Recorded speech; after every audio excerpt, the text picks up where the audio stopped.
You know, can I get a hi, Brother Mon? I miss this. And na-miss niyo rin ba ako? Yung mga bago sa inyo, iniisip siguro na, sino ba to? Bakit ba siya... Sino ba tong may hawak ng mic sa stage at bakit ko siya mamimiss, no? Pero okay lang yun, no? If you don't know me, that's fine because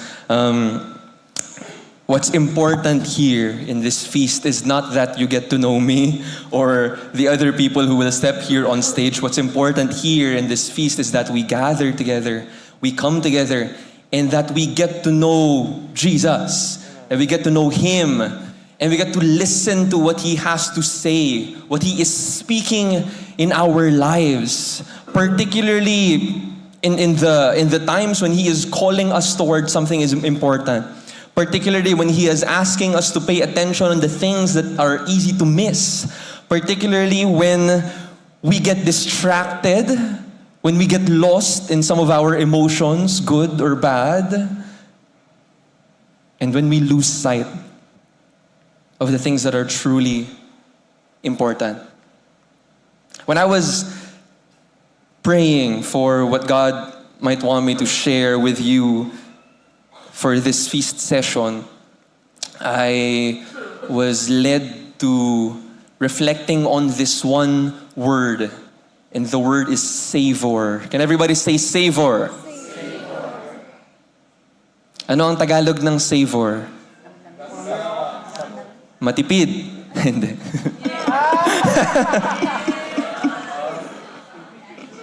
Daddy jokes. Nagpa-practice na. When you're savoring something, di ba, what we do is ninanamnam natin ang isang bagay. Sinusulit natin ang isang bagay. Hindi lang natin siya pinapalipas, hindi siya minamadali. We want to take our time to be there fully. And this is something that I can relate with because I grew up in a household of 3 brothers. Okay? 3 kaming magkakapatid. At dahil 3 kaming magkakapatid, na lalaki, agawan lagi yan. Kapag ka nag-grocery, tapos bumili ng Yakult, di ba? 5 yung Yakult. Di ba? Yung isang pack ng Yakult. Kapag ka hindi ka alert, mamayang gabi, ubus na yan. Okay? Or kung sino man sa amin, kasi 3 kami, at yung 5 ay hindi naman divisible by 3, kung sino man yung mauhuli, isa lang ang iinumin niya. Okay? Kaya, I grew up in a household na kailangan namin itago yung piatos. Kung gusto mo siyang masulit.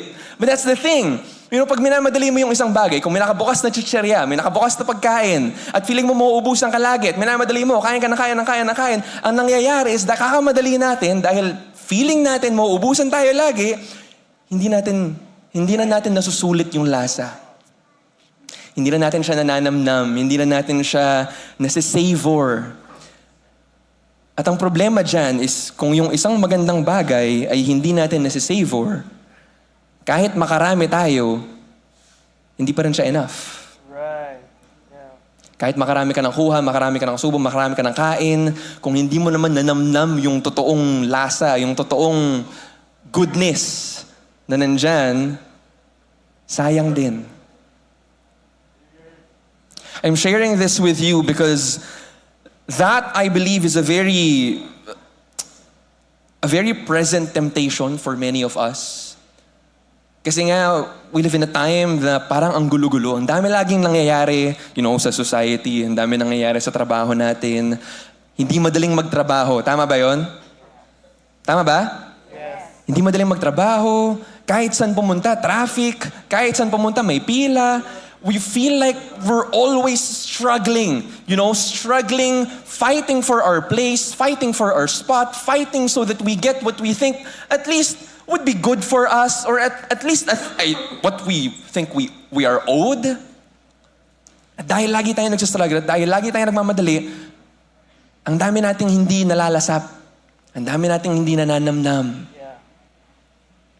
And I've been hearing this from people recently, and the people that I get to talk to, this sentiment that yung Christmas season this year, parang hindi ko masyado feel yung Christmas spirit. Have you heard someone share about that recently? Or perhaps have you said that recently? Yung parang hindi ko na-feel yung Christmas spirit. Kasi pag nanonood ka ng balita, ang daming gulo. Scroll ka ng feed, lagi na lang may nag-aaway.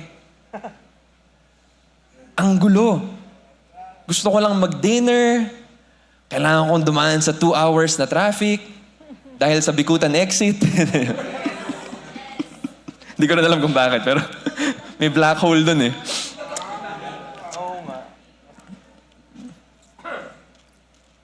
Pero yun nga, ano? That's the temptation.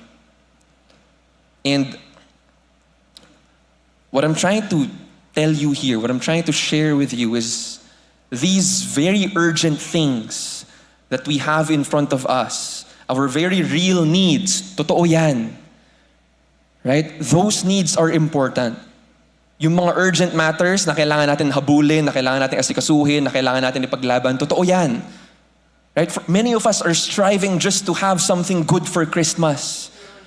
Just to have something that we could celebrate together as a family. All of these things are important. Yes, for sure, 100%.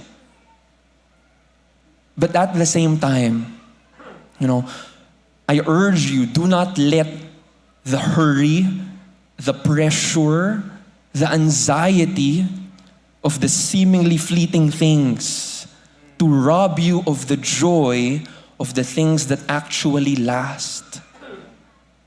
Huwag mo hayaang manakaw sa'yo yung totoong kaligayahan, yung totoong peace, yung totoong relationship. Kakahabol dun sa mga ibang bagay na mawawala rin naman kinabukasan. Again, those things are important. But the good thing is that we know that God, our Father, cares for us. He loves us. He sees us, our every need. And since He is our Father, we can trust and we can believe that every single care that we have in our hearts, He also has in His. Amen?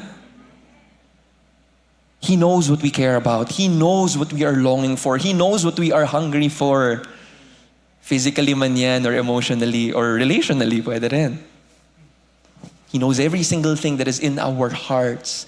And so, let's not forget to seek Him first. Yes? Let's give a big hand to God our Father.